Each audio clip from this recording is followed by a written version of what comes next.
আপনারা অনেকেই কমেন্ট সেকশনে একটি কিউএনএ এপিসোড করতে বলেছিলেন, তাই শীঘ্রই আপনাদের সামনে একটি কোয়েশ্চেন আনসার এপিসোড নিয়ে আসব। আর সেই কিউএনএ এপিসোডটির জন্য আপনারা আজ থেকেই চ্যানেল সংক্রান্ত যা কোয়েশ্চেন আছে তা কমেন্ট বক্সে লিখুন, কারণ আমার মতে চ্যানেল সংক্রান্ত বিষয়ে আলোচনা করাটাই শ্রেয়। কারণ আমি হচ্ছি শুধুমাত্র ইউটিউব থ্রু আমার চ্যানেলের প্রতিনিধি।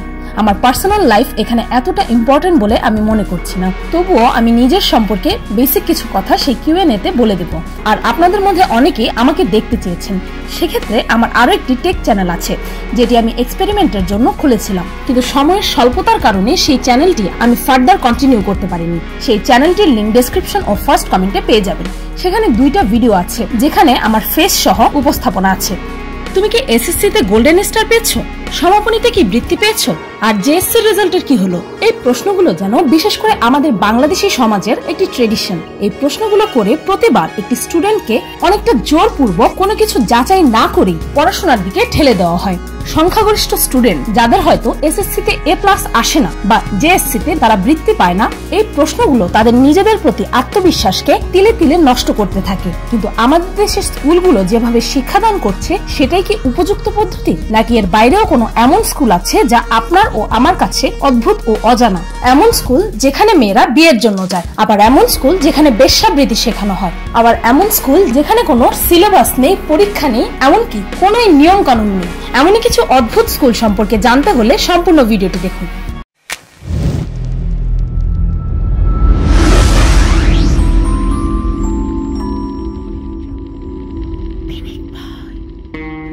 হাজব্যান্ড হান্টিং স্কুল, জাপান।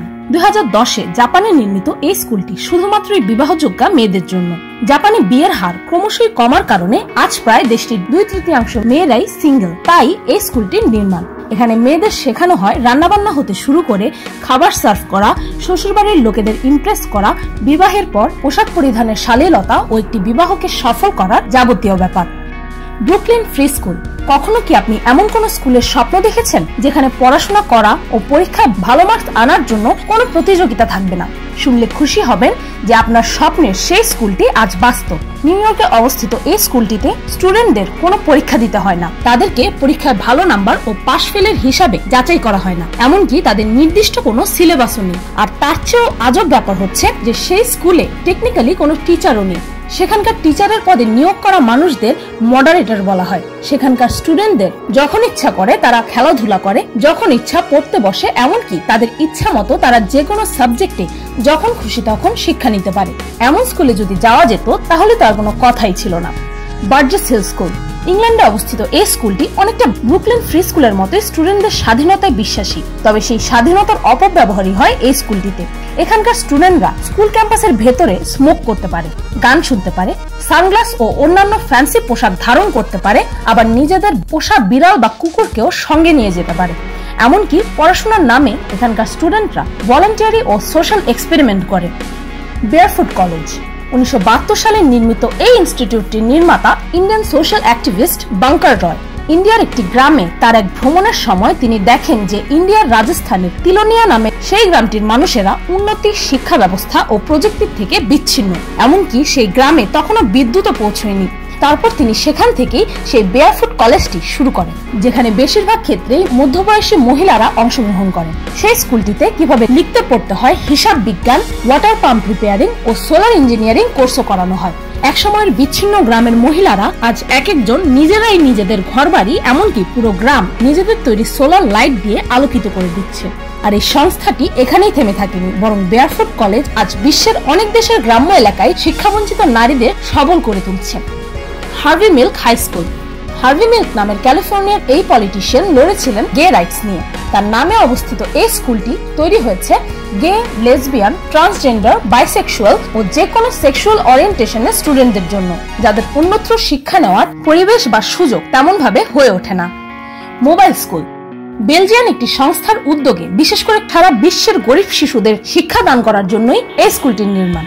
দরিদ্র ও ঘরছাড়া এই শিশুরাই আমাদের ভবিষ্যৎ প্রজন্ম, তাই তারা দারিদ্রতার কারণে স্কুলে যেতে না পারলেও স্কুল যেন তাদের কাছে আসতে পারে ও তারাও যেন জীবনে কিছু একটা করার সুযোগ পায় ও তাদের মৌলিক চাহিদা শিক্ষা থেকে তারা বঞ্চিত না হয়, এজন্যই এই পরিকল্পনা। Hazlewood academy. স্কটল্যান্ডের গ্লাসগোতে অবস্থিত এই স্কুলটি এই পৃথিবীর অন্যতম সবচাইতে ইন্টারেস্টিং ও অদ্ভুত স্কুল। এই স্কুলটি নির্মাণ করা হয়েছে শুধুমাত্র দৃষ্টি প্রতিবন্ধী শ্রবণ শক্তিহীনদের জন্য। স্কুলটির মেঝে ও দেয়াল হতে শুরু করে বিল্ডিংটির প্রতিটি আনাচে কানাচে এমন ডিজাইন করা হয়েছে যেন সেখানকার স্টুডেন্টরা কারো সাহায্য ছাড়াই একা একাই সারা স্কুলে চলাফেরা করতে পারে। নির্দোষ ও নিষ্পাপ এই বাচ্চাদের শিক্ষাদানের এটি যেন এক চমৎকার পরিকল্পনা। ট্রাবাহোয়া স্কুল। স্পেনে পতিতাবৃত্তি আইনত বৈধ। সে দেশে আজ প্রায় 3 থেকে 4 লাখ পতিতা আছে, আর সেই পতিতাবৃত্তি শেখানোর জন্যই এই স্কুলটির নির্মাণ। স্পেনে অবস্থিত এই স্কুলটি বিশ্বের একমাত্র স্কুল যেখানে বেশ্যাবৃত্তি শেখানো হয়। অদ্ভুত হলেও সত্যি যে এই স্কুলটি সম্পূর্ণই লিগ্যাল, এমনকি সেখানকার স্টুডেন্টদের মাসে 6 থেকে 7 হাজার টাকা ফিস দিতে হয়, তাও আবার এই বেশ্যাবৃত্তি শেখার জন্য। এমনকি তাদের কন্ডম ও সেক্স টয় সম্পর্কে সম্পূর্ণ ধারণা দেওয়ার জন্য বিশেষ কারিকুলাম রয়েছে। Boat school of Bangladesh.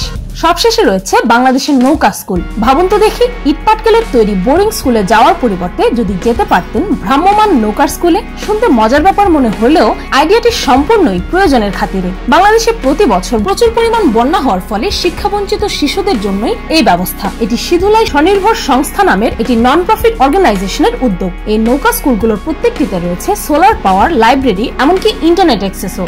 এই অদ্ভুত স্কুলগুলো দেখে কি অবাক হলেন? সেক্ষেত্রে আমাদের দেশের স্কুল ও শিক্ষা ব্যবস্থা তো এর থেকেও অনেক বেশি অদ্ভুত। আমাদের দেশের স্কুলের এসএসসি পাস করা স্টুডেন্টদের কয়জনই বা এসএসসির সিলেবাস সম্পর্কে সম্পূর্ণ ও সঠিক ধারণা রাখে? আর যারা রাখে তারা নিশ্চয়ই জানবে যে গত 1990 সালে যেই সিলেবাস ছিল, বিশেষ করে ম্যাথমেটিক্সে, সেই সিলেবাসটির সাদৃশ্য আজ 2018তেও দেখা যায়। অন্যান্য দেশগুলোতে যেখানে প্রতি সেশন অর্থাৎ প্রতি 6 মাসে একবার করে সিলেবাস চেঞ্জ করা হয়। আপনি হয়তো বলবেন যে না, এখন তো আমাদের দেশের সিলেবাসও অনেক কঠিন বানানো হয়েছে, আর তা বলেই আপনি অনেক খুশি, তাই না? সিলেবাসটি কঠিন না বানিয়ে যদি এমনটা বানাতো যা থেকে স্টুডেন্টরা রিয়েল লাইফে ব্যবহার করার মতো কিছু শিখতে পারতো, তাহলে হয়তো আমাদের দেশে আজ এত লক্ষ লক্ষ শিক্ষিত বেকার থাকতো না। ডেইলি স্টারের 2017 একটি রিপোর্ট অনুযায়ী আমাদের দেশে প্রায় 26 লাখ মানুষ জবলেস অর্থাৎ বেকার, যেখানে ডেইলি স্টারের আরো একটি রিপোর্ট অনুযায়ী 2018তে এসএসসি পাসিং রেট 77.77%। এখন কথা হচ্ছে, এতগুলো শিক্ষিত ছাত্রছাত্রী চাকরি পাচ্ছে না কেন?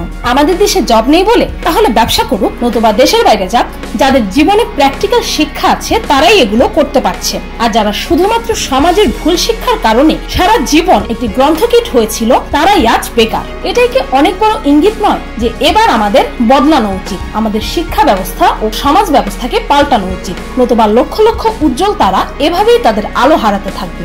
আমাদের দেশের শিক্ষা ব্যবস্থা নিয়ে আপনার কি মনে হয়? কমেন্টে লিখতে ভুলবেন না। আর অদ্ভুত ও অকল্পনীয় এই স্কুলগুলো নিয়ে এই ভিডিওটি ভালো লাগলে একটি লাইক দিতে ভুলবেন না। আর আমার চ্যানেলটিকে সাবস্ক্রাইব করুন প্রতিদিন আর অদ্ভুত ও মজার সব ভিডিও দেখতে। আজকের মতো পর্যন্তই, দেখা হচ্ছে পরের ভিডিওতে।